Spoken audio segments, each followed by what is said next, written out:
ఎలా నేను రక్షింపబడతా, ఎలా నా పాపాలు కడగబడతాయి అంటే వినండి. నువ్వు ఏమో పుణ్యకార్యాలు చేయనవసరంలే, ఏ దాన ధర్మాలు చేయనవసరంలే, ఏ అన్నదానాలు చేయనవసరంలే, కాశ్మీర్ నుంచి కన్యాకుమారి దాకా తిరగనవసరంలే. మనం పరలోకానికి వెళ్ళటానికి క్రిస్టల్ క్లియర్ యాక్సెస్ ఏంటిదంటే యేసుక్రీస్తు ప్రభు దేవుడు, ఆయన నా పాపాల నిమిత్తం కల్వరి సిలువలో రక్తం కార్చి ప్రాణం పెట్టి మరణించి పాతి పెట్టబడి 3వ దినమున లేచి మరలా రాబోతున్నాడని హృదయమునందు విశ్వసించి నోటితో ఒప్పుకోగానే రేపటి దినమున మధ్యాకాశంలో ప్రభువుని కలుసుకుంటావు. ఇంకా నువ్వేం చేయని అవసరం లే, నేను చెప్పటలే, వాక్యం సెలవిస్తుంది.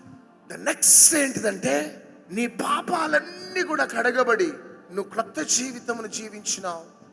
యేసయ్య చనిపోయినట్లు నువ్వు చనిపోతూ, యేసయ్య బ్రతికినట్లు నువ్వు బ్రతకాలి అంటే బాప్తిజం ద్వారా పాప క్షమాపణ నిమిత్తం బాప్తిజం తీసుకోవాలి. అందుకనే పేతురు ప్రసంగించగానే 3000 మంది రక్షింపబడగానే పాస్టర్ పీటర్ మేము ఏం చేయాలంటే పేతురు అంటున్నాడు, పాప క్షమాపణ నిమిత్తం మీరు బాప్తిజం తీసుకోవాలి. హల్లెలూయా. నువ్వు రక్షింపబడ్డావు, నీ పాపాలు కడగబడ్డాయి, నీవు నూతన సృష్టి అని నిర్ధారణ ఏంటిదంటే బాప్తిజం, బాప్తిజం, బాప్తిజం. ముంచుడు బాప్తిజం తీసుకున్న బిడ్డలందరూ ధన్యులు. ఎందుకు ధన్యులో తెలుసా? యేసయ్య మరణించినాడు, నువ్వు మరణించినావు.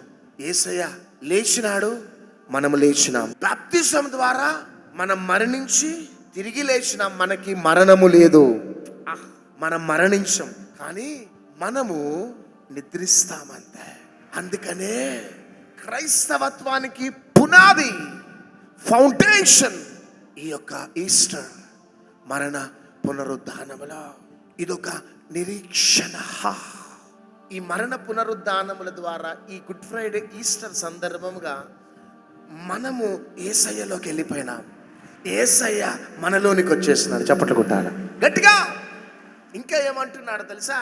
మీలో ఉన్నవాడు లోకములో ఉన్నవాని కంటే గొప్పవాడు గనుక మీరు వారిని జయించి ఉన్నారు. మనలో ఉన్నవాడు లోకంలో ఉన్నవాని కంటే గొప్పవాడా? ఎవరిని జయించినామట? మనం సాతానును జయించినాం. మనం అది ఈస్టర్ యొక్క బ్యూటీ.